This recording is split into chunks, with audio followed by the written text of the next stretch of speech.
నమస్కారం ఫ్రెండ్స్. తెలంగాణలో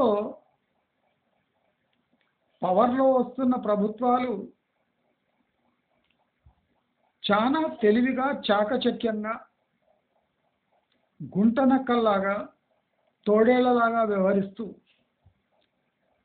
ఒకడు పోతే ఇంకోడొచ్చి ప్రజాధనాన్ని దుర్వినియోగం చేసి అది ప్రజల సంక్షేమం అనే ఒక ట్యాగ్ తగిలిచ్చి తమ పార్టీకి తమ వాళ్లకు అనుకూలంగా ప్రాజెక్టులను మలిచి వివిధ రంగాలలో ప్రజాసేవ అనే కార్యక్రమాలను వాళ్ళ భుజస్కంధాలపై ఎత్తుకొని మోస్తున్నట్టు నటించి కొనకు ప్రజలకు శటకోపం పెట్టి ఆ ప్రజాధనం అంతా ప్రైవేట్ పాకెట్లలో పోయే టైము తెలంగాణకు గత 9 ఏళ్లుగా ఇప్పుడు సంవత్సరంగా మనం చూస్తూనే ఉన్నాం.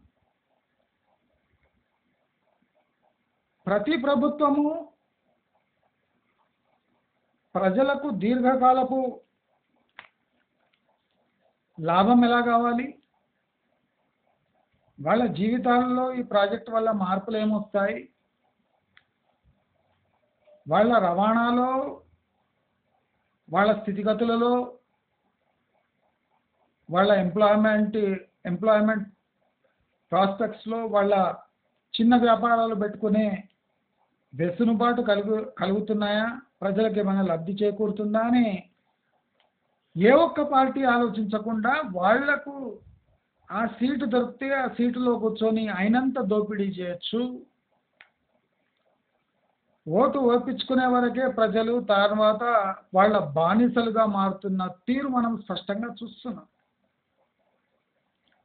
అదే తోవలో ప్రభుత్వాలు చేస్తున్న మైకులో చేస్తున్న అనౌన్స్మెంట్స్కి గ్రౌండ్లో జరుగుతున్న తంతుకు ఏమాత్రం సంబంధం ఉండట్లేదు.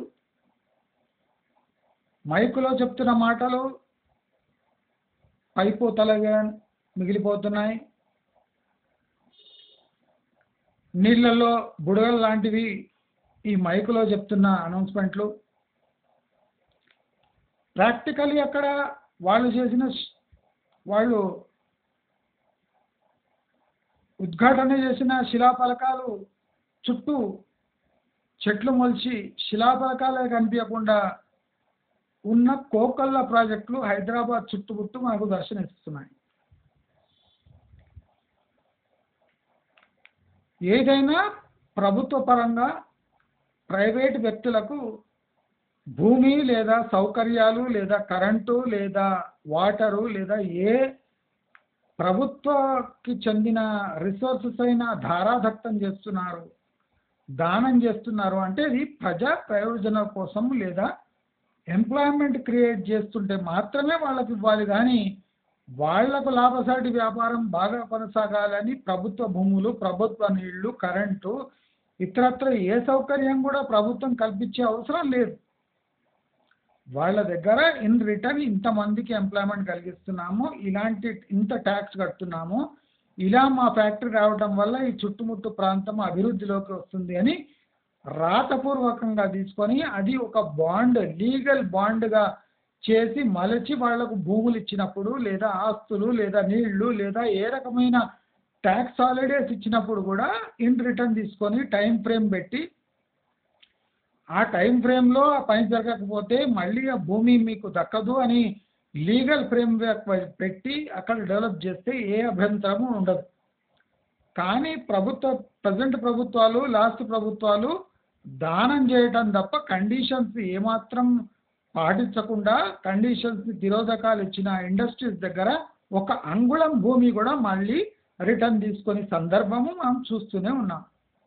కొనాకు ఆ ఎంప్లాయ్మెంట్ కోసము, ఆ చుట్టూ ఏరియా డెవలప్మెంట్ కోసము అని తీసుకున్న ఫ్యాక్టరీ భూములు కాస్త కమర్షియల్ డెవలప్మెంట్ కోసం ఇచ్చుకొని కోట్లాది రూపాయల ప్రాజెక్టులు కట్టి వేలాది కోట్లు సంపాదిస్తున్న విషయాలు మనం కళ్ళ ముందే చూస్తున్నాం. అది వెస్ట్ హైదరాబాద్లో ఎన్నో చోట్ల, వెస్ట్ హైదరాబాద్ కాకుండా మియాపూర్ ఇండస్ట్రియల్ జోన్స్లో ఎన్నో చోట్ల జరిగిపోయింది. అదే రకంగా ఇప్పుడు ఫ్యూచర్ సిటీలో కూడా, ఫార్మా సిటీలో కూడా ఒక్కొక్క ఫ్యాక్టరీకి 50 ఎకరాలు 100 ఎకరాలు కేటాయిస్తే ఆ 50 ఎకరాలు అవసరం లేని 5 ఎకరాలు 3 ఎకరాల్లో కట్టుకున్న ఫ్యాక్టరీ భూమికి 50 ఎకరాలు ఎందుకు అలొకేట్ చేస్తున్నామని ఏ అపోజిషన్ పార్టీ, ఏ రూలింగ్ పార్టీ, ఏ సెంట్రల్ గవర్నమెంట్ కూడా ప్రశ్నిస్తలేదు. అంటే వీళ్ళ నెపోటిజము, వీళ్ళ లోపల లోపాయకారి ఒప్పందాలు ఎలాంటి స్థాయిలో, ఏ స్థాయిలో ఉన్నాయో మనందరికీ తెలుస్తూ ఉన్నాయి. అదే పంతాలో ఇప్పుడు ఫార్మాసిటీ కోసం అలొకేట్ చేసిన 50 ఎకరాలు ప్రతి ఫార్మా ఫ్యాక్టరీకి అలొకేట్ చేస్తే ఆ 5 కంపెనీలు కలిసి 2 లక్షల పైచిలకు ఉద్యోగాలు ఇస్తాయి అని సిగ్గు లేకుండా ఒక ప్రభుత్వ పెద్ద మైకు పెట్టుకొని అనౌన్స్ చేస్తున్నాడు. ఒక లేబర్ ఇంటెన్సివ్ ఇండస్ట్రీ అయిన ఇండస్ట్రీకి 1200 1500 లేబర్ ఫోర్స్ అయిపోతుంది. అంటే గార్మెంట్ ఫ్యాక్టరీలు ఇతర ఎలక్ట్రానిక్ ఫ్యాక్టరీలకే 1500 మస్తు అవుతాయి. కానీ మీరు ఫార్మా ఇండస్ట్రీకి అంటే మిషన్తో నడిచే ట్యాబ్లెట్లు తయారు చేసే, సిరప్ తయారు చేసే కంపెనీలకు మీరు ఒక 5 ఫ్యాక్టరీలు 2 లక్షలకు పైగా ఉద్యోగాలు సృష్టిస్తున్నాయని ఏ నోటితోని, ఎంత సిగ్గు లేకుండా, ఎంత మభ్యపెడుతూ ప్రజలను మోసం చేస్తూ ఈ ప్రకటనలు చేస్తున్నారు. బహుశా మీకు కేటీఆర్ యొక్క ఆత్మ ప్రవేశించిందేమో అని నాకు డౌట్గా ఉంది. కొంగ్రా కలాం ఫ్యాక్టరీలో 30,000 ఉద్యోగాలని ఏ సిగ్గుమాలిన విధవ ఇంత కాన్ఫిడెన్స్తో చెప్పాడో అదే విధంగా 5 ఫ్యాక్టరీలు కలిపి 2 లక్షల ఉద్యోగాలు ఇస్తాయా? అందుకోసమే మీరు ప్రతి ఫ్యాక్టరీకి 50 ఎకరాలు ఇచ్చారా? రాబోయే రోజుల్లో 4,000 పైచిలకు ఎకరాలు మీరు ఫార్మా యూనిట్లకు పెడితే అక్కడ పొల్యూషన్ ఏ లెవెల్లో పెరుగుతుంది? మరి మీరు ఫార్మాసిటీ రద్దు అనడానికి ఏమైనా బేసెస్ ఉన్నాయా? అంటే మీరు చేసిన ప్రామిస్, మీరు రద్దు చేసిన జియో మళ్ళీ దాన్ని పునరుజ్జీవం తెచ్చి డబ్బులు తీసుకొని ఆ ఫార్మా యూనిట్లకే మళ్ళీ దారాదత్తం చేస్తూ మళ్ళీ అక్కడ పొల్యూషన్ లెవెల్ పెంచడంలో ఆంతర్యం ఏముంది అని స్పష్టంగా నేను ఈ ప్రజెంట్ సర్కార్ని అడుగుతున్నా. అదీ కాకుండా మీ ప్లాన్ ఎంత దరిద్రంగా ఉంది అంటే 2 లక్షల ఉద్యోగాలు సృష్టిస్తున్నాము అంటే అక్కడ వేలాది లెక్క అంటే వేలాది సంఖ్యలో ప్లాట్లు అమ్ముడు పోవాలి అని ఇండైరెక్ట్గా సంకేతం ఇస్తున్నారు. అంటే మనం అక్కడ చుట్టుముట్టు ఒక 2-3 వేల ప్లాట్లు సిద్ధంగా ఉంచుకోవాలి. ఎందుకంటే మనం 2 లక్షల ఉద్యోగాలు సృష్టిస్తున్నాం కదా. మనం బహుశా 2 లక్షల ఉద్యోగాలు సృష్టిస్తున్నామని అక్కడ మంది వేలాది ప్లాట్లు కొనుక్కొని ఆ 2 లక్షల ఉద్యోగాలు సృష్టిస్తే 4 లక్షల మంది ఇండైరెక్ట్గా ఉద్యోగం పొంది 4 లక్షల మంది వేలాది ప్లాట్లు కొనుక్కొని అక్కడ స్థిర నివాసాలు ఏర్పరచుకొని అక్కడ బాగా హౌసింగ్ భూమి రావాలని నోటికి వచ్చింది కదా అని 2 లక్షల ఉద్యోగాలని కూస్తే ఇక్కడ విని ఊరుకునే నాథుడు ఎవడు లేడు. గత ప్రభుత్వాలతో కలిగిన అనుభవం ప్రజల్లో ఇంకా ఫ్రెష్గానే ఉంది కనుక మీరు అనౌన్స్మెంట్ జాగ్రత్తగా చేయండి. ఆ కేసీఆర్ గారు చేసినట్టు ఎకరం భూమి ₹1,00,00,000 అని చెప్పి గత 4 ఏళ్లుగా ప్రజలను మభ్యపెట్టి, ఫార్మర్స్ని మభ్యపెట్టి రైతు ఎవడు గింజేసుకోకుండా కోట్లు వస్తాయని లేఅవుట్లు చేసి పెద్ద పెద్ద బిట్లు చేసి బ్రోకర్ల చేతిలో డబ్బులు పెట్టి ఎదురు చూసుకుంటూ ఇవాళ అదే ఎకరం 30 లక్షలు 20 లక్షలు పోతుంటే బిక్క ముఖం వేసుకొని బిక్కుమంటున్న రైతులు ఇంకా మనకు రిమైండర్గా అక్కడ సజీవంగా ఉన్నారు. కాబట్టి ఇలాంటి కూతలు ప్రభుత్వాలు మానుకోవాలి.